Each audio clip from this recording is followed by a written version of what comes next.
Tagad es biju patīkami pārsteigts, ka mēs braucām un ir jāatbrauc uz Asūni, lai atklātu mīlestības taku. Un es tagad vienkārši degu nepacietībā noiet 18 km, lai pēc tam noietu Asūnē mīlestības taku. Un cerams, laika apstākļi būs labvēlīgi, jo pagasts sieva māk uzdziedāt Rotājies saulīt, un tad mēs ārā uz šīs estrādes arī visi kopā uzdziedāsim.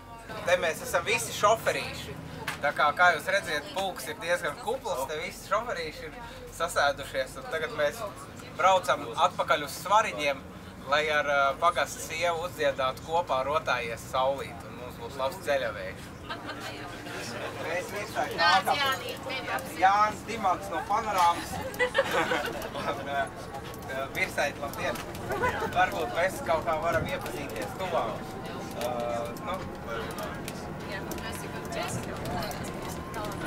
Virsaiša meita, jā, virsaiša meita, varbūt mēs varam drusku tuvāk iepazīties.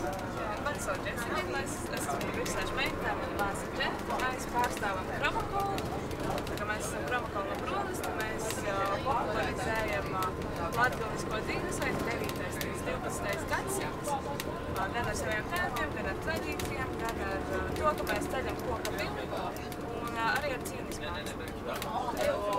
Koka pils, kur dod koka pils? Tas novads Antrupenes Vardes ciemas un mājas Priežbraunas ciemas. Tur norāda tā kā tāds smūgs kokas, tā kā garām nevarēs pārbraukt. Andrupene? Jā. Un tad ir skaidrs, kur nākošais pieturas punkts Latgalē jābūt. Tur ir arī sievas ar pusdienām, vakariņām.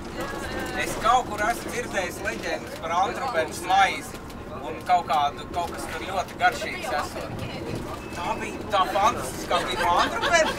Nopietni! Klausies, tas te bija vienkārši vakarties pilnīgi. Tā maize ar to klausies, tur brīnumi notiek.